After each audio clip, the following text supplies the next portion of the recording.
A huge colony of bees was living under this backyard playground equipment, and I was called to remove them. The bees had been living here for a long time, and the colony looked very active. The bees were using these holes in the rotted out floor of the equipment as the entrance to their hive, and so that's exactly where I decided to set up the new hive to move them into. So I gave the bees some smoke, and I started to make a plan to access the hive. I noticed that some of the boards were sticking up just ever so slightly higher than the rest, and they looked pretty loose. So I grabbed one, and to my surprise, it lifted right up. I wasn't really expecting it to come up so easily, so I took a moment to figure out my next step. I had spent some time beforehand observing the colony's behavior, and I didn't think that they would be defensive, but these bees were even calmer than I expected. So I took the lid off the new hive, then I gave the bees some smoke. I thought the smoke would make them go back to their original hive, but many of the bees went to the new hive instead. And while it looked like the bees were starting to go into the new hive, and some of them were, a lot of them were just going in to investigate, and they were turning around and going right back out. I needed to get some brood, some bees, or better yet the queen into the new hive before the colony would start to move in on their own. So I smoked the bees on the next board, and it also came up very easily. But this time I had the new hive ready to go, and I had a plan. So I took the board and I rested it on the side of the new hive. Then I gave it a few gentle taps, and the bees fell right in. Then I set the board aside, and I couldn't wait to uncover the rest of the hive. So I carefully lifted up the next board, and this one had even more bees on it.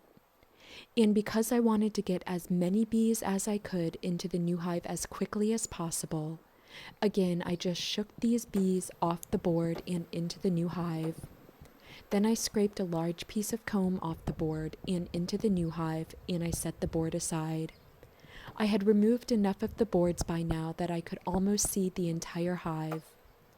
It was absolutely beautiful, and the colony was very busy, so I gave the bees some smoke, and I was excited to get to work. I smoked the hive where I was going to start working first, just to move the bees off the comb. Then I pulled up the first piece of comb, and it was full of baby bees, which was a good sign of a healthy colony. The bees were also very docile, and they were not trying to sting me at all. So I put the comb into a frame, and I put everything into the new hive. Each piece of comb seemed bigger than the last, and they were all full of baby bees and a lot of pollen. So I put each piece into a wooden frame, and I secured it with rubber bands, and I put everything into the new hive. Then I just kept working my way through the hive and pulling up comb after comb. Each piece had a unique and beautiful brood pattern on it, and it looked like this colony had a very healthy queen. So with every piece of comb I pulled up, I was looking for the queen. If I didn't see her, I would cut the comb into pieces so that it would fit into the frames of the new hive. Then I would put everything I took out of the original hive right into the new hive for the bees. These pieces of comb held pollen, nectar, and baby bees, and giving everything back to the bees gives them the best chance for survival. And you can see that the new hive was already becoming quite popular with the bees, but they weren't really rushing to get in yet, so I didn't think that the queen had snuck in there without me noticing. So I just kept pulling up piece after piece of comb and searching for the queen. And this colony of bees was so large that I had to add another box to the new hive. Then I just kept removing comb from the original hive. The pieces were getting larger and larger, and this one had a really beautiful brood pattern on it that looked like a bullseye, which was a great sign of a strong queen. And because these pieces were so large, I often had to cut through the comb to make it to fit into the frames of the new hive. I always hate causing any damage to what the bees have built, and I always try to cut as little as possible. But I know that the bees will repair everything in no time and be better off in the end, so I just kept working as carefully as possible to put all the pieces of comb into the frames. Then I secured everything together with rubber bands and I put it all into the new hive for the bees. I was over halfway done removing the hive at this point, but I had still not yet found the queen. So I just kept removing these incredible pieces of comb and searching for her. I wanted to find this queen not only because that's the key to any successful bee removal, but also because this hive was full of so much brood that meant that the queen was probably very strong and healthy. And I wanted this queen's genetics to be able to survive, and I was looking forward to caring for this great colony of bees as long as they needed me. I had been working for about an hour by this point, and I was nearly at the end of the hive.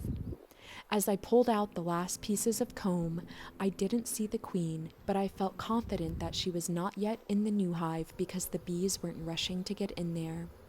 Now that I was done removing the comb, I could focus on getting the bees into the new hive and finding the queen. But since so many bees were already gravitating towards the new hive, I wanted to give them some time to see if they would move in naturally.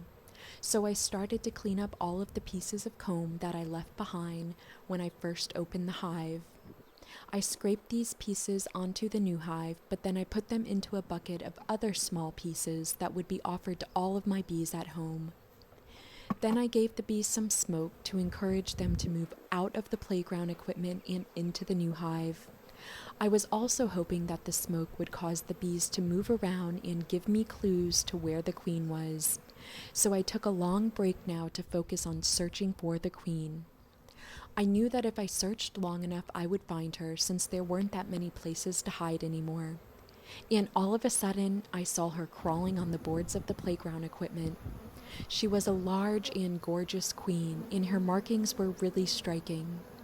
I was so relieved to find her, so I put her in a clip and I put her in the new hive.